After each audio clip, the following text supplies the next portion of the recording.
এটাই বেশি। আমাদের স্কলার সোমে 100% পাস। অনেক খুশি, জিপিএ 5। তো আপনাদের ক্যাম্পাসে কেন 100% পাস? অন্যান্য ক্যাম্পাসে কিন্তু প্রায় অর্ধেক ফেল। কারণ আমরা অনেক স্মার্ট, এই জন্য আমরা 100% পাস করছি। আমরা স্কলার সোম, আমরা 100% পাস করি, আমাদের রেজাল্ট কোনো সময়ই খারাপ হয় না। নিজেকেও, আমার পরিবারকে, স্কুলকে, সবার এফোর্ট ছিল। শিক্ষকরাও আন্তরিক, শিক্ষার্থীরাও বেশ পড়াশোনায় মনোযোগ দিয়ে থাকে, অভিভাবকরা এই ব্যাপারে সহযোগিতা করেন এবং সামগ্রিক প্রচেষ্টায় এই ফলাফল আমরা অর্জন করেছি বলে মনে করি। যা পাইছি তা দিয়ে আলহামদুলিল্লাহ, অনেক শুকরিয়া। ফেলের সংখ্যা বেশি। নাইন স্কলার সোম 100% পাস। আমি জিপিএ 5 পাইছি। কত খুশি? অনেক এবার তো পরীক্ষা কেমন ছিল? কঠিন ছিল না সহজ? ছিল, কঠিনও ছিল, সহজও ছিল।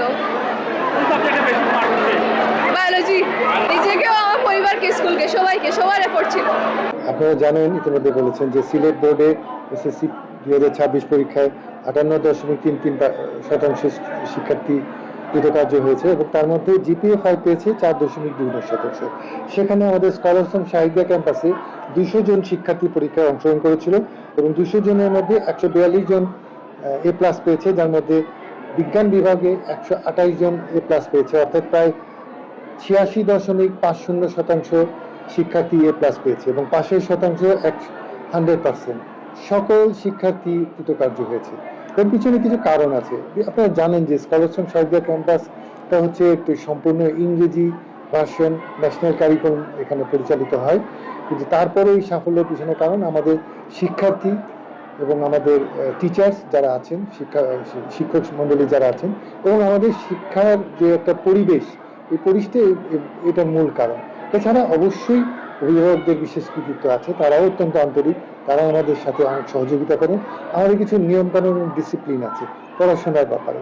আমাদের রেগুলার ক্লাস করতে হয়, ক্লাস টেস্ট হয় এবং সকল পরীক্ষায় অংশগ্রহণ করতে হয় এবং নিয়মিত পরীক্ষায় অংশগ্রহণ না করলে তাকে পরবর্তী পরীক্ষায় অংশগ্রহণ করতে দেওয়া হয় না, অথবা তাকে আবার পরীক্ষা দিয়ে তাকে কৃতকার্য হয়েই তাকে পরবর্তী শ্রেণীতে উন্নীত হতে হয়। এগুলো একটা কারণ। এছাড়া শিক্ষার পরিবেশটা হচ্ছে আমরা ক্লাসে পাঠ্যপুস্তক অনুযায়ী, সিলেবাস অনুযায়ী আমরা পড়াশোনা করি।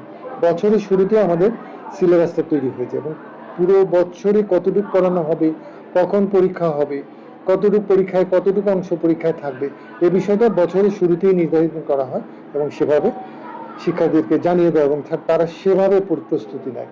এই প্রস্তুতির জন্যই শিক্ষকরাও আন্তরিক, শিক্ষার্থীরাও বেশ পড়াশোনায় মনোযোগ দিয়ে থাকে, অভিভাবকরা এই ব্যাপারে সহযোগিতা করেন এবং সামগ্রিক প্রচেষ্টায় এই ফলাফল আমরা অর্জন করেছি বলে মনে করি।